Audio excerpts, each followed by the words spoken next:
In today's video, we are going to look into the operation and design of a diode bridge rectifier along with a capacitive filter which can produce a pure DC voltage out of fluctuating AC voltage. Let us understand the operation of diode bridge rectifier along with capacitive filter with the help of a Simulink model. To go ahead with the model, we will add certain components from the Simulink library browser. We will first of all add an AC voltage source,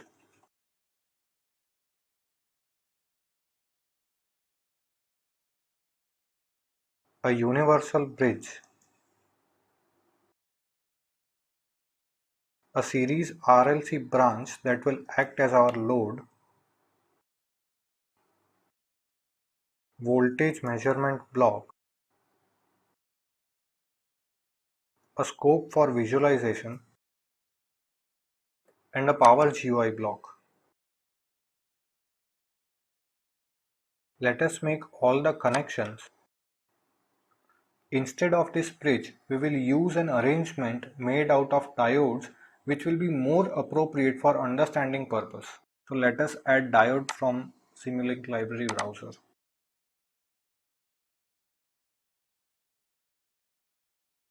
Let us use the specifications of AC voltage source as per Indian standard. The peak amplitude will be 230 into 1.414, that is 230 root 2, and the frequency of AC voltage will be 50 Hz. Now let us make a diode bridge out of this diode. First of all, we will disable the measurement port as it is not required right now.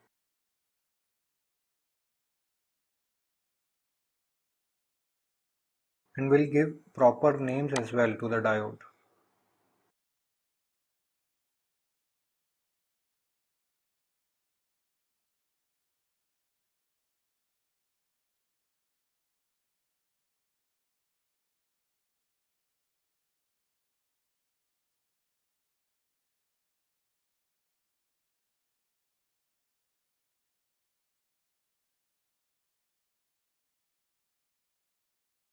In any bridge made out of diode or any semiconductor device, these 2 points are always DC points and these 2 points are always AC points. Let us say you are to make a rectifier which will convert the AC voltage to DC voltage, then you will give input to the DC point and the output, which will be the DC voltage, will be received out of these points. Now if you want to make an inverter that will convert the DC voltage to AC voltage, then you will have to give input to these points which are DC points, and these 2 points will serve as output which will give you the converted AC voltage. In case of rectifier, we will input the AC voltage to these AC points. Now first of all, let us observe the output of this diode bridge without the use of capacitive filter. We will convert this series RLC branch into an R load, and instead of some value in ohms, we will just input R here. And we will connect this resistor at the DC points of the diode bridge. Now we have not given any value to the R load. This is because we can use the editor in order to impart certain value to this R load. Now in order to give some value to the R load, we will have to store some numerical value in the same letter R which was used to denote this R load. So let us go back to the editor.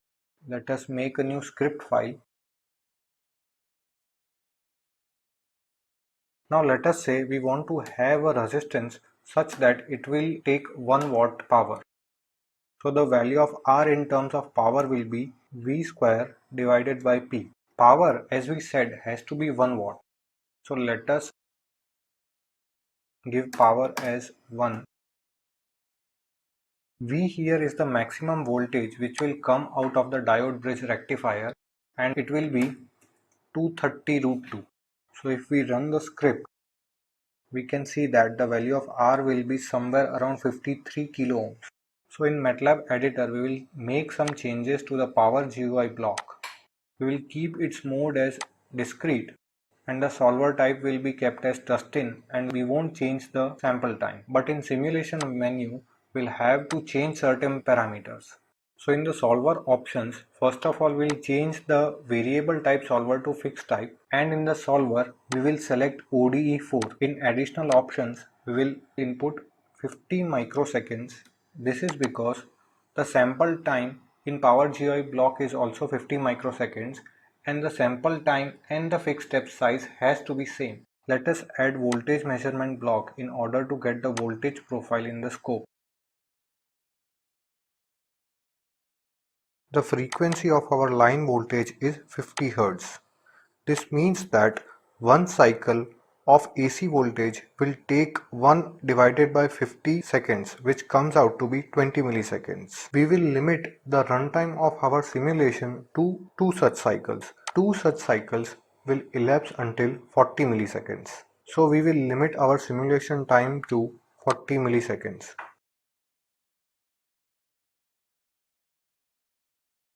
So we are not getting the proper waveforms here. There is an error.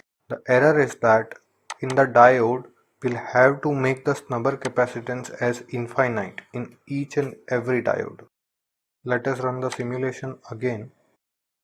So as we can see, we are getting 4 cycles. Let us try to understand these waveforms in reference to the line AC voltage waveforms. We will utilize another voltage measurement block in order to get the voltage profile of AC voltage.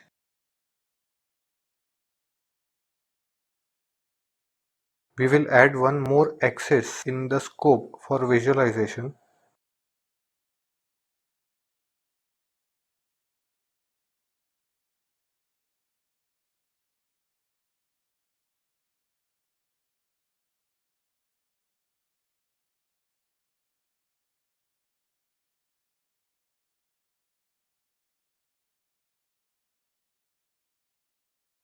This is the voltage profile of the main AC input line, and this is the output of diode bridge rectifier without the capacitive filter. Now let us assume this portion of the voltage profile and let us say that this point is negative with respect to this point.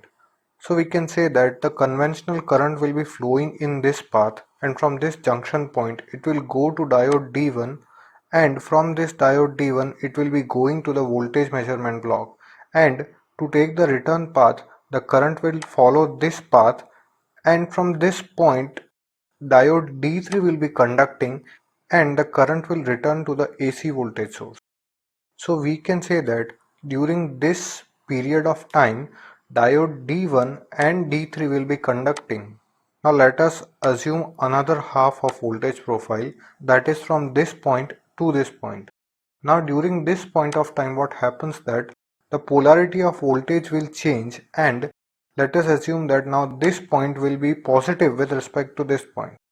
During this time, the current will be flowing through this diode and it will go to the voltage measurement block, and after that the current will return from this path, but during this time instead of diode D3, diode D2 will conduct and the current will return back to the source. So we can say that during this point of time diode D2 and this diode are conducting. One can say that at every instant of time the polarity of the voltage is not getting changed. Now let us add some capacitive filter to it. From this series RLC branch we will obtain a capacitive branch. Let us keep the value of capacitor at 10 microfarad. We will put this capacitor between the output of diode bridge rectifier and before this voltage measurement block. Now let us remove this voltage measurement block. We will again make the axis of the scope to 1.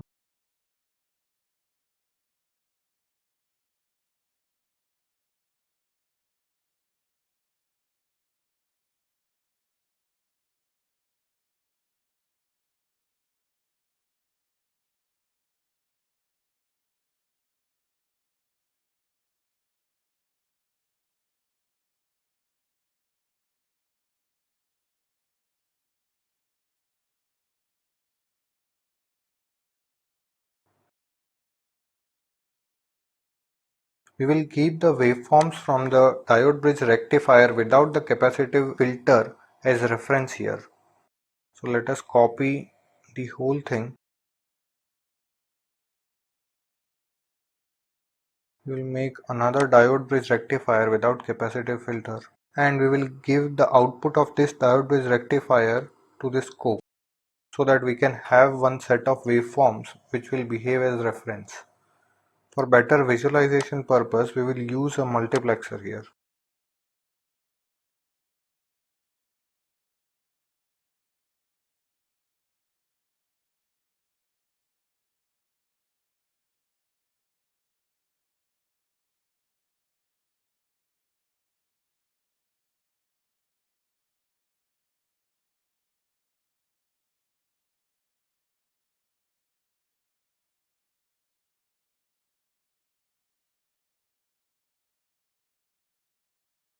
Let us set the axis.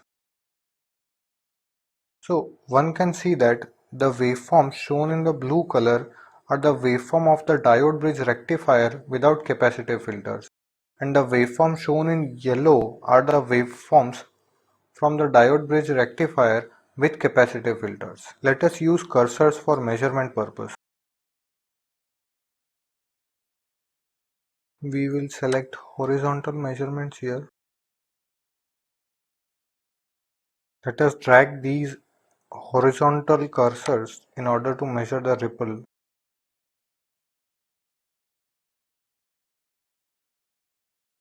So this horizontal line marked with number 2, it is having a voltage magnitude of around 323 volts, which means that the output of the diode bridge rectifier without capacitive filter is having its voltage swing between 0 volt to 323 volt. But let us say if we add a capacitive filter in the output of the diode bridge rectifier, then this voltage ripple will get minimized to 208 volts from 323 volts. Now if we want to minimize this voltage ripple to a further value, then we will have to increase the value of the capacitance in the capacitive filter. So let us change the value of capacitive filter from 10 microfarad to 100 microfarad and observe the waveforms again.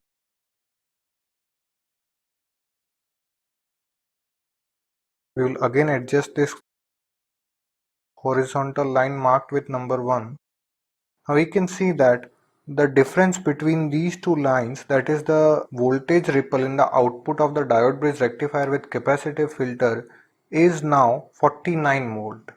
So we can say that after increasing the value of the capacitance from 10 microfarad to 100 microfarad, the voltage swing that was about 208 volts previously has now gone down to 49 volts. Now let us try to see how this capacitive filter actually works. Let us say we are at that instant of time where this point is positive with respect to this point, and the current is flowing through this diode, through this capacitor and load, and the return path is from this path, and diode 2 is conducting and the current is getting to the source via this path. What will happen that the voltage, that is the AC voltage from the source, will start with the value 0, and in this portion it will start to increase. During this portion, the capacitor will charge itself, and it will be charging until the voltage reaches the maximum value, that is around 223 volts. So we can say that the capacitor will get charged to a value of 323 volts. So this point is now at 323 volts. Now after that, the voltage from the source will start to decrease, and from 323 volts it will start to go till 0 voltage value.